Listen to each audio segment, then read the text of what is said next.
Hi, this is TK, And I'm Tony. and we just watched the latest Lee Daniels film that just premiered today on Netflix, 2024's The Deliverance. Oh, and Starring, did we watch it? yeah, starring Glenn Close and Andra Day. Andra Day. She'd ever done anything else? Andra Day is she's a singer.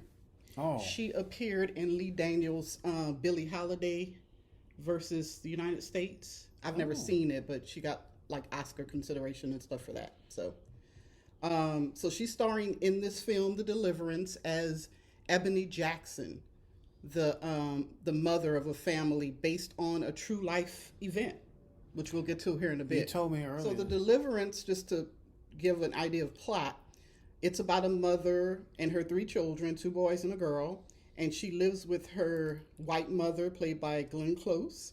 I don't remember her name. Oh, Berta. Berta. Glenn Close plays Berta, Ebony's mom, on this movie.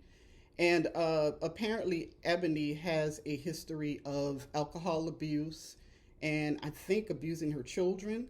So moved to this new home to start a fresh start because her husband apparently left her and tried to get custody of the kids.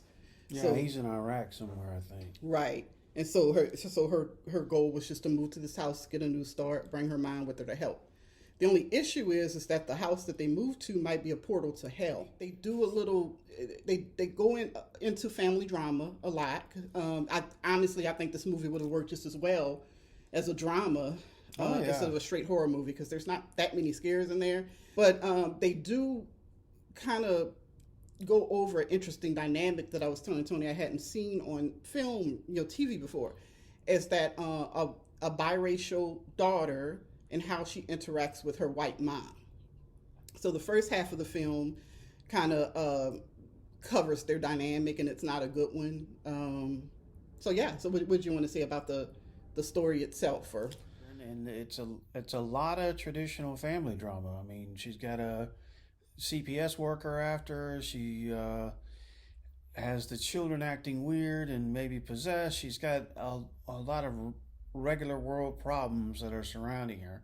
And it's how she's dealing with those that occupy the majority of the movie. It's not really till the end that we get into the situation with the demons, per se. what do you want to say about the story itself? Or Well, uniquely, this I couldn't help but think about an old movie named Abby that was released in '74. It was a meshing of black exploitation movies that were popular at the time, and of course, The Exorcist, which had just came out.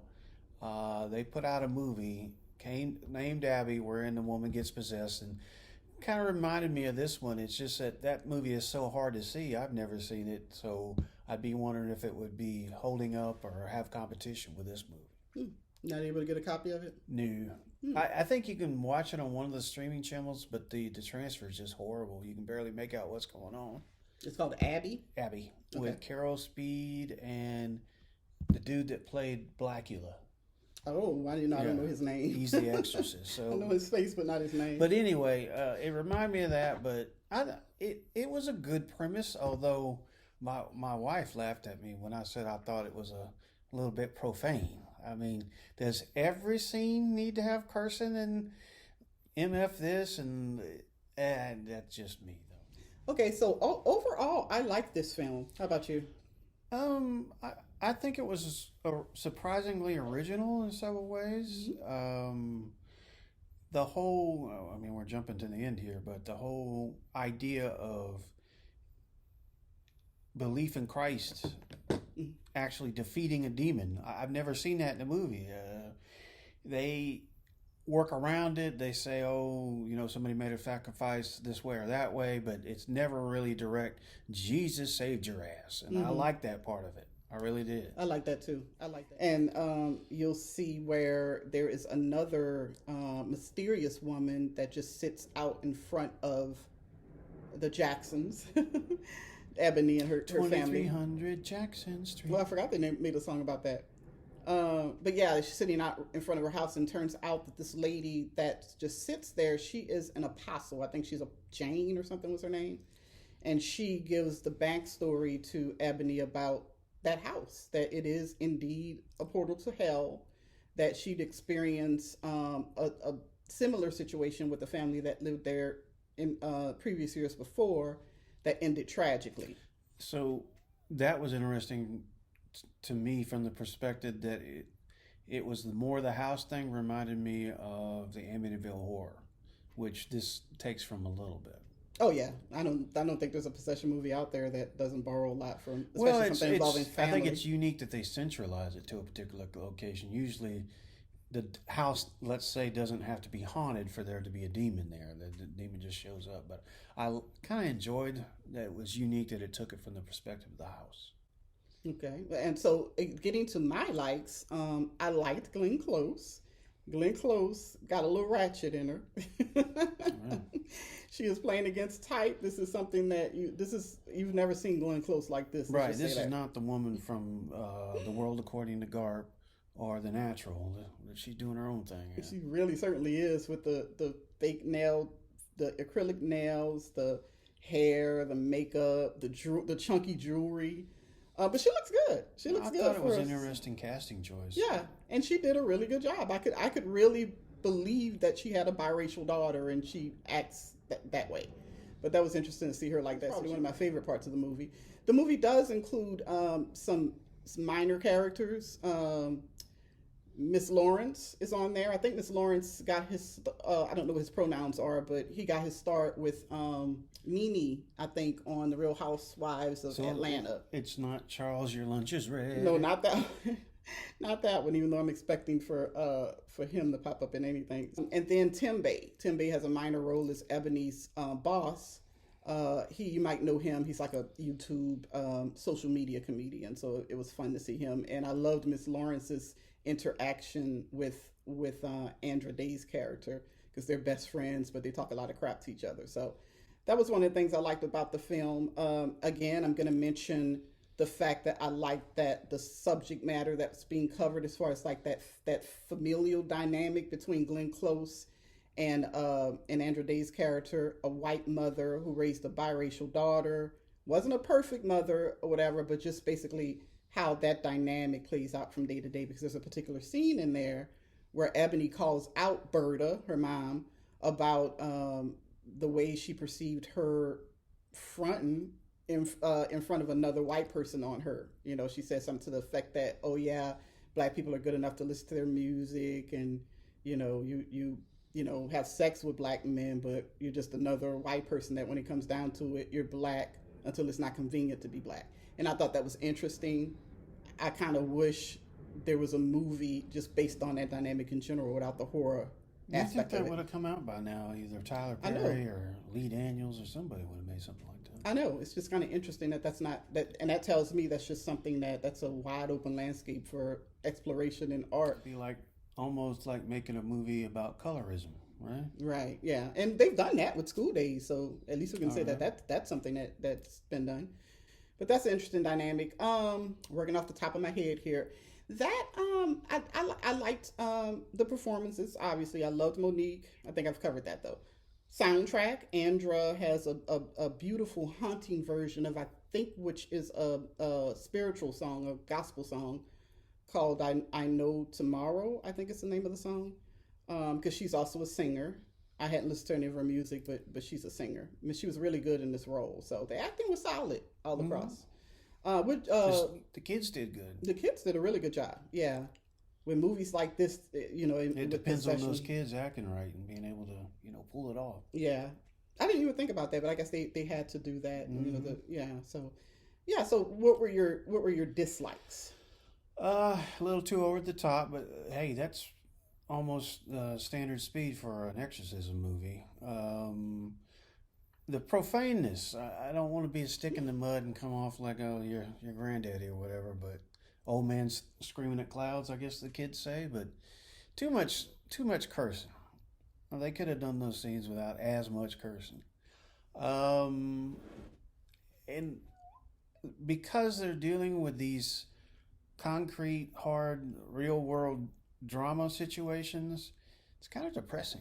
I was kind of depressed in the movie. It's like, geez. and then they're going to get an exorcist involved, or a possession, I should say, involved. That's even worse. But those three would be my main reasons for not liking the movie. So, and that reminds me, the deliverance, that term, the title comes from the fact that when the apostle comes in and tries to save the day, you'll see that didn't work out so well when you see the movie. Uh, she said something to the effect that, Ebony asked her, is she an exorcist? She's like, no, I'm not an exorcist. What I do is called a deliverance, because she makes the argument that, if you have faith and you're a follower of Christ, and the belief in him and his power can work through you, and you can exorcise the demon that way. Well, the key point of any movie involving an exorcism is the exorcism scene. What do you think about that? I've never seen a demon that has such a nasty mouth, y'all. I mean, the things that this demon says to Ebony is just vile. That's a hateful demon. It's definitely one that knows information it shouldn't have, and that type of thing, that usually makes sure that it's a real exorcist, or a real possession, I should say. There's a plot point about Monique that he reveals, and she's like, how do you even know that? So I guess he's really possessed. But that acting and that over-the-topness, man, like, they really pull it out here. Yeah. And one of the other things that I liked about the exorcism scene, which I thought was funny, was that this apostle that comes in and claims that she doesn't do exorcism, she does deliverances and stuff. That demon handed her ass to her in early about 5-10 on. seconds. Right. After it says after it said a particularly vile thing to her. Again, I'm not going to repeat it here. It's just too much. I can smell you. Yeah. Let's just leave it at there. Yeah, she came in like Billy Badass, like she was gonna. That demon kicked her ass, and then the demon had the nerve to want to say, "I told y'all to stop fucking with me." I've never heard a demon say that before. It's all your fault. That sounds like something I'd say. I should point out again that this movie is based on a true story. The lady that Andra plays, her name is Latoya Amons. Apparently, she, the events that's depicted in this movie happened to this family. Mm-hmm. Now, there's always that claim there, like with some things like Conjuring and Amityville, right? But the thing with this one is that I was doing some research on it, and there were actual people. There's a pivotal scene when you see the movie in a hospital room, right? I'm not going to give it away. But people saw that. And so there were government agents, medical people, and this was a pretty popular case, even though I didn't know about it at the time. They had like a segment on Inside Edition. She was on there. Oh, really? Mm-hmm. And there's a documentary about it if you want to check it out. Again, Latoya Amons is the real life lady's name. And spoiler material, of course. The one good thing that I got out of the end spiel, which details that this was a real event and happened in real life. There's a side note there at the end where it says they demolished the house they lived in 2016. So if the possession was coming from the house, it's gone. So that's good. But overall, it's a good movie to watch over the weekend. If you like horror movies, if you like Lee Daniels, if you like Monique, it's pretty solid. But I'd say it's a step or two above a Tubi movie, or on the same level as like a Lifetime movie. Yeah. Would you give it a 6? I don't. 1 to 10? We don't. Well, I guess okay, I would rate we it. don't do that. I'd give it a 4.5. Out of 10? Yeah, even though this channel wasn't based on ratings. Yeah, true. Yeah, but hey, I guess we can do that because this isn't ticket. This isn't ticket or stream it. This is we watched. Right. We just watched. That's what I'm gonna name the segment. Gonna be cut out. She give it a 4.5. I'll give it a 5.5. You liked it that much? Yeah, it's a little bit above medium. We're getting a lot of medium these days from Hollywood. And the movie wasn't too long either. That was yes. I That was noticed refreshing. that the first second I started watching the movie, I had the timeline up on Netflix, and I said, "Oh, thank God it's not a 2.5 hour movie." Okay, so we hope you get a chance to check it out if you're interested. Be sure to like, comment, and subscribe, and we'd like to know what you thought of The Deliverance. So until next time. Tell us whether you think we should rate movies on these videos. Leave a comment about that. Okay, until next time, guys. Bye. Bye-bye.